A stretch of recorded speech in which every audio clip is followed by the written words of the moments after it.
get the integral of 1 plus cosine theta, the quantity squared, d theta.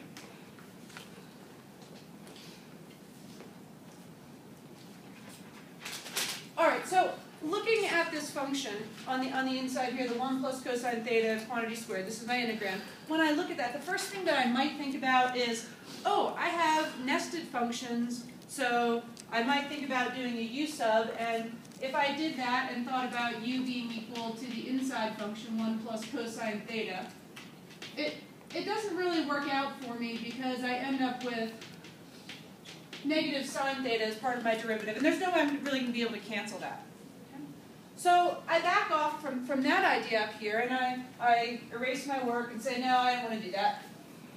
Okay? So I erase it. Or, by the way, I recommend rather than erasing, maybe crossing off, because you may go back to your original idea and think it was better and then be sad that you had erased it all.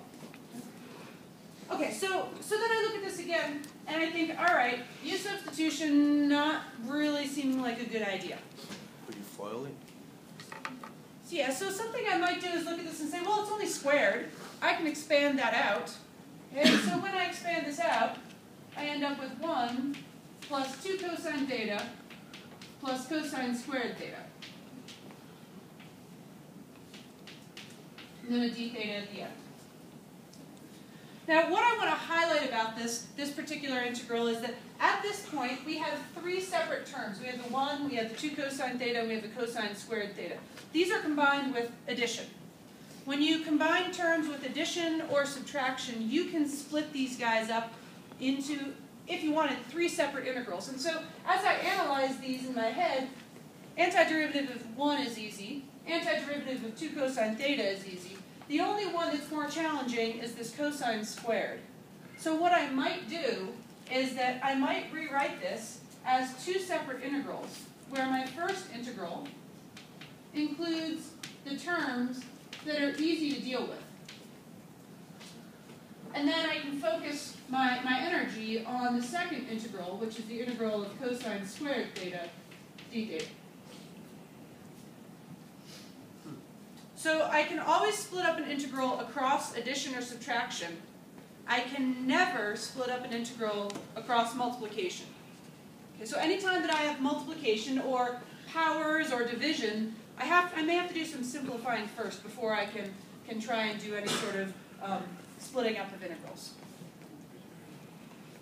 Okay, so here we go. This very first integral here, I can do the antiderivatives directly. Antiderivative of 1 is theta. Antiderivative of 2 cosine theta is 2 sine theta. And I might think, oh, I want to add a plus c, but I'm going to wait until the very end of everything to work on that. And then I have this integral of cosine squared theta, d theta, and that's the one that we now need to focus on. So I plucked off the low-hanging fruits first and took care of those. Are there any questions up till there? The plus c is still required, right? The plus c will be required, but since I'm not done doing any integrals, the plus c I'm still thinking of as sort of sucked into this integral, and I'll deal with it at the end. Okay. Other questions? Okay, so I continue working. I now have cosine to an even power, which means that I want to remind myself that I can rewrite this using this lowering powers formula. Cosine squared theta is equal to 1 plus cosine 2 theta over 2. And so my full integral looks like theta plus 2 sine theta plus the integral of, now here, this 2 in the denominator, I'm not even going to write that, I'm just going to pull that to the front of my integral right away. So I've got 1/2 times the integral of 1 plus cosine 2 theta. And then a d theta at the end.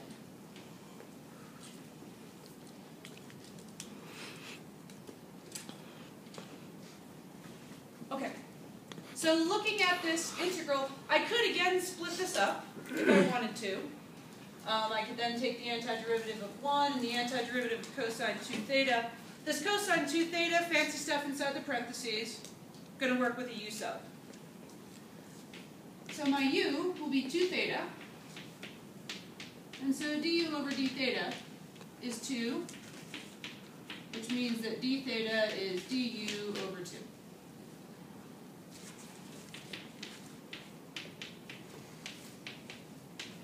So if I wasn't working this problem on the board, I might put little quotes on this first part. Yep, they're the same all the way down. But since I'm working on the board, I'm going to write it down. So we've got the integral. Well, 1/2 times the integral of 1 plus cosine u times du over 2.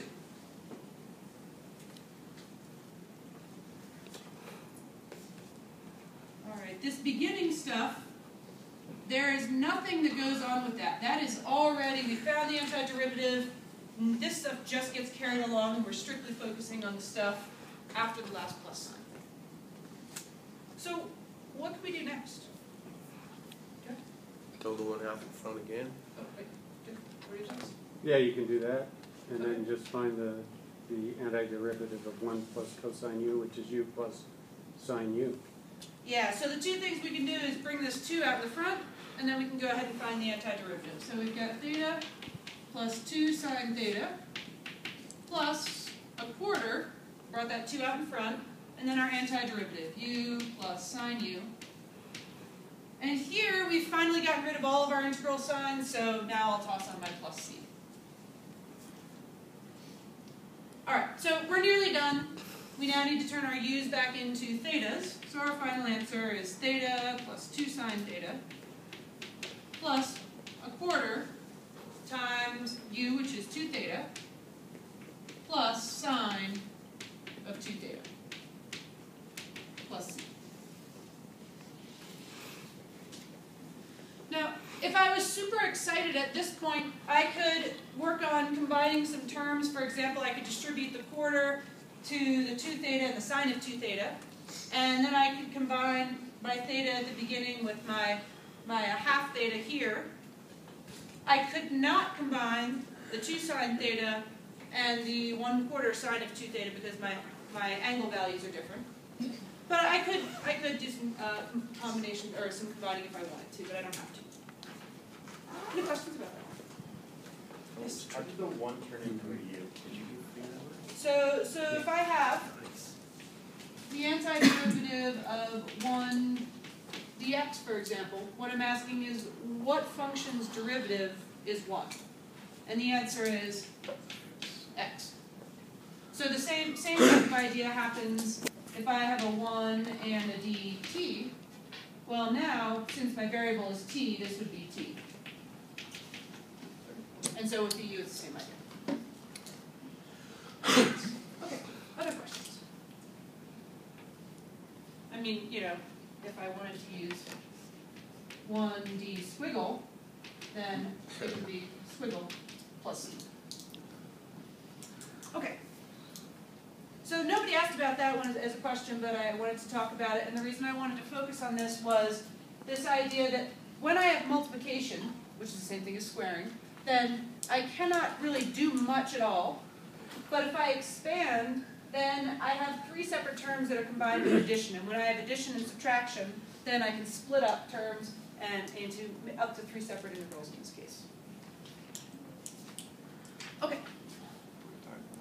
Yes, one more.